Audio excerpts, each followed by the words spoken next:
આદિવાસી પરંપરાનો 200 વર્ષ જૂનો અનોખો મેળો કવાંટ તાલુકાના રૂમડિયા ગામમાં યોજાયો હતો। રૂમડિયામાં ગોળ ફેરિયા મેળામાં બામણિયા જ્ઞાતિના લોકો દોરડે લટકી ફરે છે।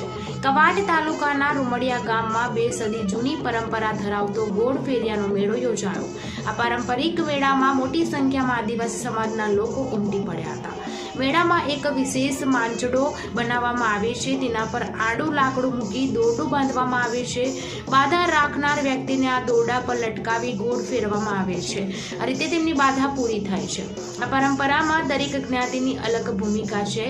માંચડાનો નીચેનો ભાગ પંડોળિયા જ્ઞાતિના લોકો બનાવે અને સંભાળે છે। બામણિયા જ્ઞાતિના લોકો દોરડા પર લટકીને ગામની સુખ શાંતિ માટે પ્રાર્થના કરે છે।